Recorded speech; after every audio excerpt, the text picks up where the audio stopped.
Les 2:30 és correcte? 2:45 o 2:45? 3/4 què? Recordo que quan era menuda i li preguntava l'hora a ma iaia Rosa, ella sempre em responia amb el sistema de campanar, que és com es diu un dels sistemes horaris que tenim en català, perquè en tenim més d'un. I em dia, són 3/4 de no sé quina hora. He de reconèixer que, tot i tindre-ho a casa, em costava de recordar, i crec que li passa a molta gent. Però ho vaig aconseguir i avui tu també aprendràs les diferents maneres de dir les hores en català i com s'escriuen correctament. Abans de començar, deixa que et recorde que si vols que continuï creant contingut com este, sobre català ben escrit, m'ajudaria molt que et subscriguessis al canal. I no t'oblides d'activar la campaneta per no perdre't els vídeos nous de Parlem d'Escriure en català. Ara sí, comencem!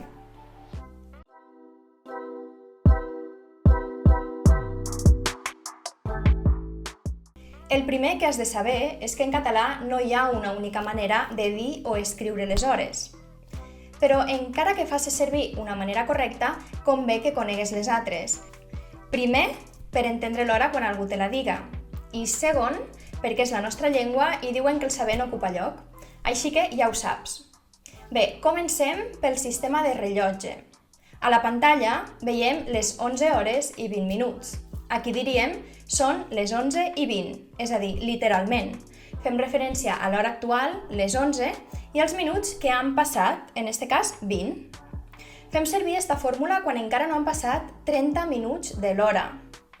Si ja ha passat mitja hora, es diu d'una altra manera. Per exemple, a la pantalla veiem les 11:50. En aquest cas, farem referència a l'hora següent. Direm quants minuts falten per arribar a l'hora següent. És a dir, són les 12:10. Segurament ja utilitzes el sistema de rellotge correctament. Llavors, com serien el sistema de campanar? Aquí les hores es divideixen en quarts. Per comunicar l'hora, has d'indicar dues coses. La primera, quants quarts han passat de l'hora actual. La segona, has de fer referència a l'hora en punt següent. Per exemple, si són les 10:30, hem de dir que són 2/4 És a dir, han passat 2/4 dels 4/4 que té una hora i l'hora en punt següent són les 11. Sé que pot ser confús perquè parlem d'una hora que encara no ha tocat, però si recordes este truc, te'n sortiràs fàcilment. Et poso un altre exemple amb els 3/4. Són 3/4 vol dir que són les 11:45. Han passat 3/4 de l'hora actual i l'hora en punt següent són les 12. 3/4. Fins aquí tot clar? Abans de continuar, obro un parèntesi per dir-te que a la descripció trobaràs un enllaç a l'article del blog on t'ho explico per escrit. Et deixo exercicis per aprendre les hores i també un enllaç directe a l'aplicació de les hores de Softcatalà, que te la recomano 100% perquè t'ajudarà moltíssim. Així que, quan acabes de veure el vídeo, pots anar al blog i practicar una mica. Però espera, no te'n vagis encara, que no hem acabat. Tornant al sistema de campanar, segurament et preguntes i què passa quan no són quarts exactes, quan són i 10, i 20, i 25? Tens dues opcions. Pots parlar de mitjos quarts i la segona és indicar els minuts que han passat després dels quarts o de l'hora en punt. Per exemple, per dir que són les 11:36, diríem són 2/4 i 6 minuts, perquè han passat 6 minuts després dels 2/4. Per dir que són les 11:03, el mateix. Són les 11:03, sense més complicació. Bé, això és el més important que has de saber sobre les hores en català, però no volia acabar el vídeo sense explicar-te com s'escriuen, perquè és un error que em trobo molt sovint quan corregeixo textos.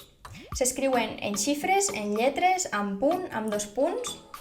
Així que faré una repassada ràpida dels aspectes clau. Per escriure les hores en lletres, simplement es transcriu un dels dos sistemes que he explicat, el de campanar o el de rellotge. I en xifres, convé escriure-les en xifres quan es prioritza la precisió, com ara en els horaris de tren, en programes, agendes, etc. Perquè això et permet identificar l'hora ràpidament. Quan les escrivim en xifres, no és correcte fer servir la coma per separar les hores dels minuts. Hem de fer servir el punt o els dos punts. Les dues opcions són vàlides. Sempre hem d'indicar els minuts amb dos xifres, les 11:03, no s'hi val treure el 0. També hem de deixar un espai entre la xifra i el símbol o la paraula hora. I pots indicar els minuts, com veus a l'exemple, però no t'oblides de l'espai. I per acabar, si escrius un interval d'hores, no cal repetir el símbol, el pots posar darrere del segon element de l'interval i ja està. Fins aquí l'explicació. I recorda que et deixo a la descripció un enllaç amb l'explicació i exercicis per practicar. Espero haver-me explicat i sobretot que ho hagis entès. Explica'm als comentaris què és el que més t'ha sorprès d'este vídeo sobre les hores. Tinc curiositat. Gràcies pel suport i fins al pròxim vídeo.